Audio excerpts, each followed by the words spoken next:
Drive ચલાવી 15 વાહનોને detain કર્યા છે। દસ્તાવેજો રજૂ ન કરનાર ચાલકો સામે કાર્યવાહી કરવામાં આવી। કાર, રિક્ષા, બાઇક અને સ્કૂટર સહિતના વાહનો ડિટેન કરવામાં આવ્યા છે। આ તસવીરોમાં તમે જોઈ શકો છો કેટલાય સ્ટંટબાજો એવા છે કે જે આ પ્રકારે સ્ટંટ કરી રહ્યા છે, ત્યારે પોલીસે હવે આવા વાહન ચાલકો સામે કાર્યવાહી કરવાનું શરૂ કર્યું છે। ખાસ ડ્રાઈવ શરૂ કરી છે જેથી આ પ્રકારના વાહન ચાલકોને શોધી અને તેમની પાસેથી કાગળ માંગવામાં આવશે, તપાસ કરવામાં આવશે અને તેમની સામે એક્શન પણ લેવામાં આવશે। પહેલા તમે જોઈ શકો છો કે કઈ રીતે એ હાઈવે પર સ્ટંટ કરતા દેખાઈ રહ્યા છે। વધુ માહિતી મેળવીએ સંવાદદાતા દ્વારકાથી મુકુંદ મોકરિયા જોડાયા છે। મુકુંદ, આ સ્ટંટબાજો કોણ છે અને હાલ શું કાર્યવાહી ચાલી રહી છે?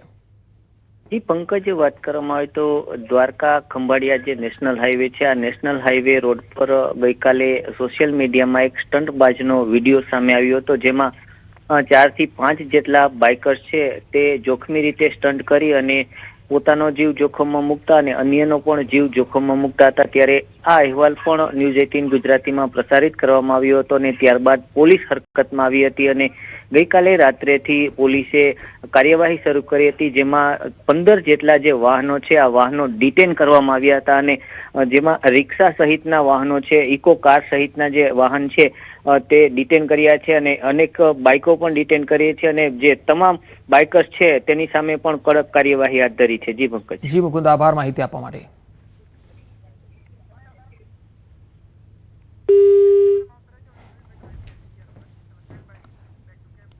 અને હાલ વડોદરાથી એક મહત્વપૂર્ણ ખબર આવી રહી છે। વાઘોડિયામાંથી પસાર થતી નર્મદા કેનાલનો એક ચોંકાવનારો વિડીયો સામે આવ્યો, જેમાં બાળકો જીવના જોખમે કેનાલમાં જોખમી છલાંગ લગાવતા નજરે પડે છે।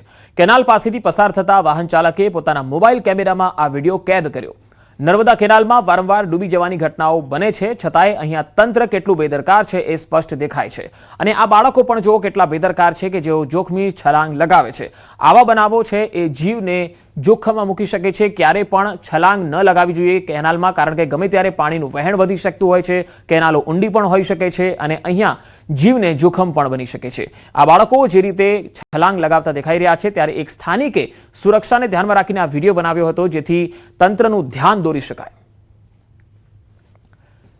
તો વાઘોડિયામાં નર્મદા કેનાલનો આ વિડીયો છે જે ચોંકાવનારો છે। હાલમાં જ આપણે જોયું છે કે ધૂળેટીના પર્વમાં રાજ્યભરમાં જે અલગ અલગ ઘટનાઓ બની હતી ડૂબી જવાની, એમાં લગભગ 25 જેટલા લોકોના મૃત્યુ થયા હતા, જેમાં મોટાભાગના યુવાનો હતા અને આ બાળકોની અહીંયા જોખમી છલાંગ તમે જોઈ શકો છો કે કેવી રીતે તેઓ છલાંગ મારે છે એક બ્રિજ પરથી નીચે કેનાલમાં અને ત્યારબાદ તે તરીને આગળ વધે છે। પરંતુ આ જ કેનાલમાં જો પાણીનું વહેણ વધારે હોય અથવા પાણીનો ફ્લો વધારે હોય અથવા ઊંડી હોય તો આ તમામ લોકો જે છે એમના ડૂબી જવાનો પણ ભય રહેતો હોય છે। ત્યારે આ એ પરિવાર માટે પણ લાલબત્તી સમાન બાબત છે, કારણ કે જે લોકો પોતાના બાળકોને છૂટા મૂકી દેતા હોય છે કે જ્યાં પણ જાય નહાવા ત્યાં જાય અને પછી સાંજ પડતા ઘરે આવી જાય। વડોદરાથી સંવાદદાતા હાર્દિક મારી સાથે જોડાયા છે। હાર્દિક, આ જે બાળકોનો વિડીયો સામે આવ્યો છે એ વિડીયોને લઈને હાલ તંત્ર કે સિંચાઈ વિભાગ કોઈ કામગીરી કરશે ખરું કે પછી મૂક પ્રેક્ષક બની રહેશે? બિલકુલ, જો પંકજ, ભૂતકાળની આપણે વાત કરીએ તો ભૂતકાળમાં ગંભીર પ્રકારની ઘટનાઓ બની ચૂકી છે। અનેક જે વાલીઓ છે તેમના વાલ સોયા ગુમાવ્યા છે, પરંતુ તંત્ર દ્વારા અત્યાર સુધી કોઈ પણ જાતની ઠોસ કાર્યવાહી જે છે તે કરવામાં નથી આવી અને ખાસ કરીને આ પ્રકારની ઘટનાઓ જે છે તે તાલુકા વિસ્તાર એટલે કે જ્યાંથી આ કેનાલ પસાર થતી હોય છે તેવી જગ્યાએ આવી દુર્ઘટનાઓ ઘટતી હોય છે। આ સ્ટંટ જે છે તે જોઈ શકાય છે ખૂબ જ ખતરનાક સ્ટંટ છે, કારણ કે જો બ્રિજ પરથી પગ લપસે અને સ્લેબના ભાગે માથું ઓથળાય તો પણ મોત થઈ શકે અને જો બાળક પાણીમાં ડૂબે તો પણ મોત થઈ શકે। એટલે બંને તરફ ખતરો જે છે તે રહેલો છે અને જાહેરમાં આ પ્રકારના સ્ટંટ થતા હોય અને તંત્રને ખબર ના હોય એવું અશક્ય છે। આ તંત્ર જે છે તે આંખ આડા કાન કરી રહ્યું છે, એના કારણે જે આ બાળકો છે કે જીવની અંદર જ્ઞાન નહીં અને ગંભીરતા પણ નથી, એમને છાવરવાનો પ્રયત્ન જે છે તે કરવામાં આવી રહ્યો છે। ચોક્કસથી આ કેનાલ જે છે તેના રૂટ પર પેટ્રોલિંગ કરવાની જોગવાઈ છે, પેટ્રોલિંગ કરવું જોઈએ અને બાળકોના જીવ જોખમમાં ના મુકાય એવી ખાસ તકેદારી રાખવાની જરૂર અત્યારે ઊભી થઈ છે। પંકજ। જી હાર્દિક, આભાર માહિતી આપવા માટે। અને હવે વાત ક્રિકેટ ફીવરની।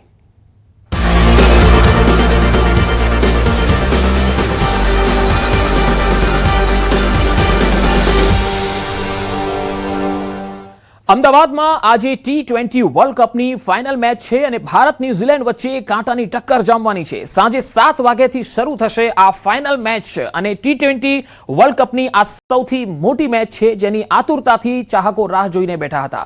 વિશ્વના સૌથી મોટા ક્રિકેટ સ્ટેડિયમ નરેન્દ્ર મોદી સ્ટેડિયમમાં આ મેચ રમાવા જઈ રહી છે.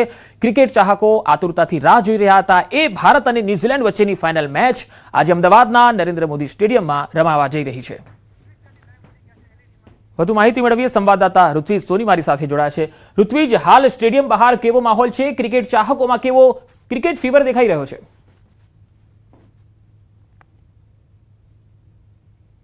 જી પંકજ, વાત કરીએ તો હાલ જે સ્ટેડિયમ છે સ્ટેડિયમની બહારનો હું આપને માહોલ બતાવવા માંગીશ કે અહીં અત્યારથી જ જે ચાહકો છે તે ધીમે ધીમે આવી રહ્યા છે અને જોઈ શકો છો આપ તમામ લોકો છે તે ભારતીય ક્રિકેટ ટીમને સમર્થન આપવા માટે, પ્રોત્સાહન પૂરું પાડવા માટે અહીં આવી પહોંચ્યા છે અને મોટી સંખ્યામાં ધીમે ધીમે હવે થોડી વારમાં જ અહીં જે ક્રિકેટ રસિકો છે તે ઉમટી પડશે.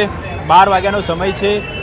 લોકો અહીં આવી રહ્યા છે અને ખાસ કરીને વાત કરીએ કેટલાક લોકો છે તે અન્ય રાજ્યોમાંથી પણ આવ્યા છે. તેમની સાથે આપણે વાત કરીશું. अब कहाँ से आए हो और कितने लोग आए हो? मैं पुणे से आया हूँ. मेरे साथ बहुत सारे मेरे फ्रेंड आए हैं फाइनल का मैच देखने. ये अहमदाबाद का हिस्टोरिकल सामना रहने वाला है. पहली बार अहमदाबाद में आज उम्मीद करता हूँ कि भारत जीत जाए. ऐसी टीम होने वाली है कि होस्ट नेशन जो है उसमें पहले जीतने वाली भी टीम रहनी है और लगातार 2 बार जीतने वाली टीम रहने वाली. बहुत सारे रिकॉर्ड भारत आज अपने नाम पे करने वाला है. आपको क्या लगता है कौन से प्लेयर के पास कैसी अपेक्षा? आज तो संजू खेलेगा, अक्षर पटेल है, हार्दिक पांड्या है और बेसिकली सूर्या ने खेलना चाहिए कैप्टनसी की इनिंग. और बेसिकली आज तो वुमेंस डे है तो डे भी अच्छा है और जो विजय मिलेगा वो वुमेंस को वो डिवोट करे, वही आशा है. शाम को 7 बजे मैच शुरू होगी, अभी 12 बजे. कैसा माहौल स्टेडियम के बाहर आपको देखने को मिल रहा है? बाहर का माहौल जो है वो टोटली एनर्जेटिक है और हौसला भरने वाला है. और बेसिकली जो जितने भी लोग आए वो सब टीम इंडिया को सपोर्ट करने के लिए आए हैं, क्योंकि जो 2023 में हुआ था या साउथ अफ्रीका मैच के साथ हुआ था तो आज वो बेसिकली अपनी जो टीम है वो अच्छा खेले, परफॉर्म करे और पूरे हिंदुस्तान में फिर से एक बार दिवाली हो जाए. તો ખાસ કરીને આપ જોઈ શકો છો હાલ દ્રશ્યની અંદર અલગ અલગ લોકો છે તે અહીં આવી પહોંચ્યા છે. ફ્લેગ સાથે પોતાના ચહેરા ઉપર ફ્લેગ દોરાવી રહ્યા છે. આ ઉપરાંત ટીમ ઇન્ડિયાની ટી શર્ટ પહેરીને આવી રહ્યા છે અને અહીં જે ટીમ ઇન્ડિયાની ટી શર્ટનું પણ ધૂમ વેચાણ થઈ રહ્યું છે. એટલે તમામ પ્રકારની તૈયારીઓ છે તેને આખરી ઓપ આપવામાં આવી રહ્યું છે. બીજી તરફ હું આપને દ્રશ્યમાં બતાવવા માગીશ કે આજે સ્ટેડિયમમાં પ્રવેશ માટેનો ગેટ નંબર 1 છે. ગેટ નંબર 1ની બિલકુલ બહાર કયા પ્રકારની સિક્યુરિટી વ્યવસ્થા પણ ગોઠવવામાં આવી છે. ખાસ કરીને કોઈ અવ્યવસ્થા ન સર્જાય તે માટે અહીં અલગ અલગ ટ્રેક બનાવવામાં આવ્યા છે જેથી કરીને લોકો અહીં સરળતાથી પસાર થઈ શકે.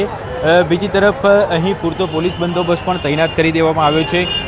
લગભગ 4,000 જેટલા પોલીસ જવાનો, અધિકારીઓ સતત અહીં બંદોબસ્તમાં તૈનાત રહેશે અને તમામ પ્રકારની સુરક્ષા વ્યવસ્થા લોખંડી ગોઠવવામાં આવી છે. કારણ કે 1 લાખથી વધારે ક્રિકેટ રસિકો અહીં મેચ જોવા માટે આવે. અનેક સેલિબ્રિટીઝ આવશે, વીવીઆઈપી લોકો પણ આવશે. એટલે તમામ લોકોની સુરક્ષા વ્યવસ્થાને ધ્યાનમાં રાખીને પૂરતો પોલીસ બંદોબસ્ત છે તે અહીં તૈનાત કરી દેવામાં આવ્યો છે. તમામ લોકોનું ચેકિંગ કર્યા બાદ સ્ટેડિયમની અંદર પ્રવેશ આપવામાં આવશે. એટલે હાલ અહીં તમામ પ્રકારની તૈયારીઓ છે તેને આખરી ઓપ આપી દેવામાં આવ્યો છે. સાથે સાથે ક્રિકેટ રસિકો છે તેઓમાં પણ ભારે ઉત્સાહ જોવા મળી રહ્યો છે અને તેઓ પણ મેચ જોવા માટે આતુર બન્યા છે. જી ઋત્વિજ, ખાસ તો નરેન્દ્ર મોદી સ્ટેડિયમમાં મેચ જોવા માટે અનેક રાજ્યોમાંથી જ્યારે ક્રિકેટ ચાહકો આવ્યા છે ત્યારે ટ્રાફિક વ્યવસ્થાને સંચાલન કરવા માટે કેવો બંદોબસ્ત ટ્રાફિક દ્વારા કરવામાં આવ્યો છે?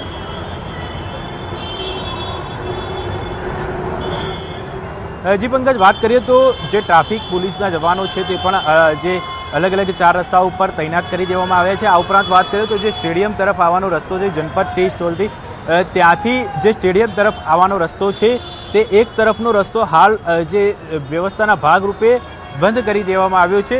બીજી તરફનો જે રસ્તો છે ત્યાંથી સામાન્ય વાહન વ્યવહાર હાલ પૂરતી રાખવામાં આવી છે. જોકે થોડી વાર બાદ એટલે કે બપોરે 2 વાગ્યા બાદ આ રસ્તો છે તે પણ બંધ કરી દેવામાં આવશે જેથી કરીને જે ક્રિકેટ રસિકો આવી રહ્યા છે તે સરળતાથી અહીં પહોંચી શકે. આ ઉપરાંત જે વ્યક્તિઓ પોતાની 4 વ્હીલર છે અથવા તો 2 વ્હીલર લઈને આવી રહ્યા છે તેઓને પાર્કિંગને લઈને કોઈપણ પ્રકારની અગવડતા ન પડે તે માટે સ્ટેડિયમની આસપાસના જે પણ પ્લોટો છે તે તમામ પ્લોટો ઉપર પાર્કિંગની વ્યવસ્થા કરવામાં આવી છે, જેથી કરીને સરળતાથી અને ખૂબ જ ટૂંક સમયની અંદર જે તે વ્યક્તિ છે તે સ્ટેડિયમ સુધી પહોંચી શકે. મેચ પૂર્ણ થયા બાદ પણ ટ્રાફિકને લઈને કોઈ અગવડતા ન પડે તેની તકેદારી રાખવામાં આવશે અને ટ્રાફિક વ્યવસ્થા જે વ્યવસ્થિત રીતે ટ્રાફિક નિયમન થાય તે માટે પણ ઉચ્ચ પોલીસ અધિકારીઓ દ્વારા સતત સુપરવિઝન કરવામાં આવી રહ્યું છે. જી ઋત્વિજ, આભાર સમગ્ર માહિતી આપવા માટે. તો આજે ભારત અને ન્યૂઝીલેન્ડ ટ્રોફી જીતવા માટે આમને સામને ટકરાશે. રાજ્યના ડેપ્યુટી સીએમ હર્ષ સંઘવીએ આ મેચને ઐતિહાસિક ગણાવી અને ભારતીય ટીમ આજે શાનદાર પરફોર્મન્સ કરશે તેવો વિશ્વાસ પણ વ્યક્ત કર્યો. दुनिया के सबसे बड़े क्रिकेट स्टेडियम में फाइनल मैच होने जा रही है. ये ऐतिहासिक मैच देखने आ रहे भारत और दुनिया भर से क्रिकेट फैंस का मैं गुजरात की धरती पे बहुत बहुत स्वागत करता हूँ. आज की मैच ऐतिहासिक है और भारतीय क्रिकेट टीम का जो फॉर्म है वो भी ऐतिहासिक है. मुझे पूर्ण विश्वास है कि भारतीय क्रिकेट टीम आज बेहतरीन परफॉर्मेंस के साथ एक नया इतिहास रचेगी. અમદાવાદના નરેન્દ્ર મોદી સ્ટેડિયમ ખાતે ભારત ન્યૂઝીલેન્ડ વચ્ચે યોજાનારી ફાઇનલ મેચને લઈને કડક પોલીસ બંદોબસ્ત ગોઠવાયો છે. શહેર પોલીસ કમિશનર GS મલિકે સ્ટેડિયમની સુરક્ષા અંગે સમીક્ષા કરી હતી. આ વખતે પહેલી વખત એવું જોવા મળ્યું છે કે ગેટ નંબર 1 પર હોલ્ડિંગ એરિયા રાખવામાં આવ્યો છે. 1,10,000થી વધુ લોકો અહીંયા આવવાની શક્યતાઓ છે. 3,000થી પણ વધુ પોલીસ કર્મચારી, 1,000 હોમગાર્ડના જવાનો તૈનાત રહેશે. સ્ટેડિયમ પર 3 એન્ટ્રી ડ્રોન સિસ્ટમ તૈનાત રહેશે. કમિશનરે દર્શકોને વધુમાં વધુ પબ્લિક ટ્રાન્સપોર્ટનો ઉપયોગ કરવા માટે અપીલ કરી છે. સુરક્ષાની દ્રષ્ટિએ 1 જેસીપી, 8 ડીસીપી, 15 એસીપી, 30 પીઆઈ અને 91 પીએસઆઈ સહિત 121થી વધુ અધિકારીઓ તૈનાત કરવામાં આવ્યા. સ્ટેડિયમમાં 2200થી વધુ પોલીસ કર્મચારીઓ સુરક્ષા માટે ફરજ પર રહેશે, જ્યારે 6 BDDSની ટીમો દ્વારા બોમ્બ સ્ક્વોડ ચેકિંગ અને સતત નજર રાખવામાં આવશે. ટ્રાફિક વ્યવસ્થાને સુચારુ રાખવા લગભગ 1500 જેટલા ટ્રાફિક પોલીસ તૈનાત કરવામાં આવ્યા છે. અહીંયા નરેન્દ્ર મોદી સ્ટેડિયમમાં એક ઐતિહાસિક T20 વર્લ્ડ કપનો ફાઇનલ યોજવામાં આવનાર છે. એના માટે પોલીસ તરફથી બધી જ તૈયારીઓ કરી લીધી છે. અમને બંદોબસ્તમાં લગભગ 3,000થી ઉપર પોલીસ અને લગભગ 1,000 હોમગાર્ડનો ઉપયોગ કરવાના છીએ. આ વખતે આપણે થોડા હોલ્ડિંગ એરિયા જે છે, જે ગેટ નંબર 1 અને 2 ઉપર થોડા મેઇન રોડની બાજુ પર હોલ્ડિંગ એરિયા રાખ્યા છે, જેથી સ્ટેમ્પીડની જો શક્યતા આમ તો અહીંયા ક્યારેક થયો નથી, પણ થોડી ઓર એને ધ્યાને રાખીને રાખ્યા છે. એ ભારત અને ન્યૂઝીલેન્ડ વચ્ચે યોજાનારી T20 વર્લ્ડ કપની ફાઇનલ મેચ જે છે તે અમદાવાદના નરેન્દ્ર મોદી સ્ટેડિયમ ખાતે યોજાવાની છે અને માનવામાં આવી રહ્યું છે કે 1,25,000થી પણ વધુની કેપેસિટી ધરાવતા આ સ્ટેડિયમમાં સૌથી વધુ લોકો જ્યારે જોવા આવવાના છે, ત્યારે લઈ પોલીસ કમિશનર ખુદ જે છે તે પોલીસ બંદોબસ્ત અને કાયદો અને વ્યવસ્થાની સ્થિતિ જળવાય તે માટે અત્યારે હાલ નિરીક્ષણ માટે નીકળ્યા છે. લગભગ 100થી વધુનો સ્ટાફ જે છે તે પોલીસના ક્રિકેટ બંદોબસ્તની સાથે સાથે આસપાસ જે ટ્રાફિકની વ્યવસ્થા જળવાય તે માટેની પણ પૂરતી તકેદારી જે છે તે અત્યારે હાલ રાખી રહી છે. આ તમામ બંદોબસ્તની વાત કરીએ તો બંદોબસ્તમાં 1500 જેટલા ટ્રાફિક પોલીસ જવાનોની સાથે પોલીસ અધિકારીઓ, 121 જેટલા જવાનો જે છે તે આ બંદોબસ્તમાં હાજર રહેશે અને આગામી સમયમાં કોઈપણ પ્રકારની અવ્યવસ્થા ન સર્જાય તે માટેની પૂરતી તકેદારીનું ધ્યાન રાખશે. કેમેરામેન નિલેશ સોસા સાથે મૌલિક દામેચા, ન્યૂઝ 18 ગુજરાતી, અમદાવાદ. તો નરેન્દ્ર મોદી સ્ટેડિયમની બહારના દ્રશ્યો પણ અમે આપને બતાવીશું. લગાતાર અહીંયા ક્રિકેટ રસિકો મોટી સંખ્યામાં આવી રહ્યા છે. સાંજ સુધીમાં 1 લાખથી પણ વધુ અહીંયા દર્શકો મેચ જોવા માટે આવે તેવી પૂરી સંભાવના છે અને તેને લઈને તમામ પ્રકારની વ્યવસ્થાઓ ગોઠવવામાં આવી છે. તસવીરમાં જોઈ શકો છો કે દરેક જે દર્શકો છે એ ક્યાંક ને ક્યાંક ક્રિકેટના ગેટઅપમાં, ખેલાડીના ગેટઅપમાં અહીંયા આવ્યા છે. અને હવે અન્ય સમાચારો તરફ નજર. અમરેલીમાં હાઈવે પર સાવજની લટાર જોવા મળી. બ્રિજ પર સિંહ લટાર મારતો દેખાયો. અમરેલી ભાવનગર સોમનાથ નેશનલ હાઈવે પર જોખમી રીતે સાવજ હાઈવે પર ચડ્યો. જાફરાબાદ તાલુકાના નાગેશ્રી બ્રિજથી મીઠાપુર ગામ સુધી બ્રિજ પર લટાર મારી. સિંહોની સુરક્ષાને લઈને ફરીવાર સવાલો થયા છે. જોખમી રીતે સિંહોની અવરજવર વધી છે. સિંહનો વિડીયો સોશિયલ મીડિયામાં વાયરલ થઈ રહ્યો છે. અમરેલીમાં હાઈવે પર આ દ્રશ્યો જોવા મળ્યા. બ્રિજ પર સિંહ લટાર મારતો દેખાયો. નાગેશ્રી બ્રિજથી મીઠાપુર નજીક આ સિંહની લટાર જોવા મળી છે. બ્રિજ પર સિંહની લટારનો વિડીયો પણ સોશિયલ મીડિયામાં વાયરલ થઈ રહ્યો છે. તો જાફરાબાદ તાલુકાના નાગેશ્રી બ્રિજથી મીઠાપુર ગામ સુધી બ્રિજ પર લટાર મારી અને આ સિંહની લટાર કેમેરામાં કેદ થઈ છે અને સોશિયલ મીડિયામાં આ વિડીયો પણ વાયરલ થઈ રહ્યો છે. સિંહોની સુરક્ષાને લઈને એક સવાલ ઉઠ્યો છે. જોખમી રીતે સિંહોની અહીંયા અવરજવર પણ વધી રહી છે.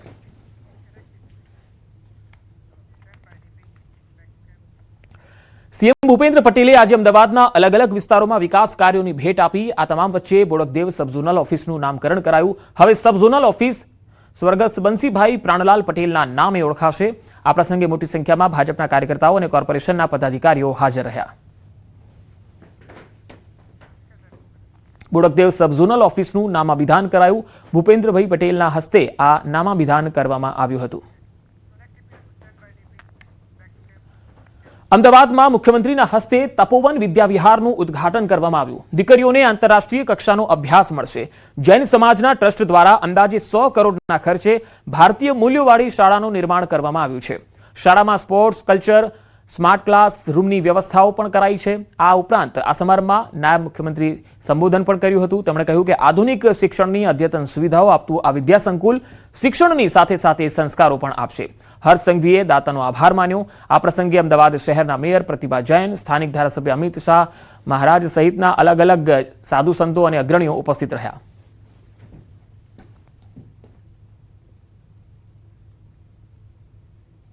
આવનારી અનેક પેઢીઓ સુધી અને અનેક પેઢીઓ અને હજારો લાખો ઘરોને સંસ્કાર આપવાનું, એમના ઘરો બચાવવાનું કામ એ આપના પરિવારની મદદથી અને બીજા સૌ આદર ભાવ જોડે જેને દાન આપ્યું છે એમની મદદથી આ કાર્ય આગળ વધવાનું છે. તમને કદાચ અંદાજો નહીં હશે, તમારા મનમાં એવું હશે કે આ રકમ તમે આ ફાળો આપ્યો છે, તમે ફાળો નથી આપ્યો, તમે લાખો પરિવારોને બચાવવાનું કામ કર્યું છે. તમે આવનારા દિવસોમાં આ લાખો યુવતીઓને દેશભક્તિ અને ધર્મભક્તિ જોડે જોડવાનું કામ કર્યું છે. આપના પરિવારના આપેલા આ એક રૂપિયો એ આવનારા દિવસોમાં લેખે લાગવાનો છે. તમે ભીખા કાકા અને રાકેશભાઈ તો બરાબર છે, હમણાં તો તમે લોકો હયા જ છો, પરંતુ તમારી 5મી, 7મી, 10મી પેઢી આવશે ને તો એમને બી ગર્વ થશે કે મારા વડવાઓએ મારા સમાજ માટે, મારા રાજ્ય માટે, મારા દેશ માટે શું કાર્ય કર્યું હતું. હું આપને અને આપના પરિવારને હૃદયપૂર્વક 2 હાથ જોડીને વંદન કરીને આપને નતમસ્તક થઈને અભિનંદન આપું છું. સીએમ ભૂપેન્દ્ર પટેલ અમદાવાદમાં ઘાટલોડિયા વિધાનસભા મત વિસ્તારમાં વિવિધ વિકાસ કાર્યોનું ખાતમુહૂર્ત કર્યું હતું. ઘાટલોડિયા ખાતે સરકારી ચાવડી અને અન્ન નાગરિક પુરવઠા કચેરીનું ખાતમુહૂર્ત કર્યું હતું, જ્યાં સ્થાનિક આગેવાનો મોટી સંખ્યામાં ઉપસ્થિત રહ્યા હતા. તો સીએમ ભૂપેન્દ્ર પટેલે પોતાના મત વિસ્તાર ઘાટલોડિયા ખાતે અન્ન નાગરિક પુરવઠા કચેરીનું ખાતમુહૂર્ત કર્યું અને સરકારી ચાવડીનું પણ ખાતમુહૂર્ત કર્યું હતું. અરવિંદ કેજરીવાલ 3 દિવસ ગુજરાતની મુલાકાતે છે. અરવિંદ કેજરીવાલ ગાંધીનગરમાં સભા સંબોધશે. ગુજરાતની જનતા બદલાવ માંગતી હોવાનો કેજરીવાલે દાવો કર્યો. ગુજરાતમાં લોકો પાસે વિકલ્પ ઊભો થયો હોવાની પણ વાત કરી. अभी हम 3 दिन के लिए आए हैं. कल हम गांधीनगर में सभा है, परसों सूरत में सभा है. लोगों से बातचीत करेंगे. पूरा गुजरात इस टाइम बदलाव मांग रहा है. वो लोग चेंज मांग रहे हैं क्योंकि पहले लोगों के पास विकल्प नहीं था. कांग्रेस इनके साथ मिली हुई थी. अब जिस तरह का रिस्पांस लोगों से मिल रहा है आम आदमी पार्टी को, गोपाल भाई हैं, ईशुदान भाई हैं और भी हमारे जितने नेतृत्व है, सबको जिस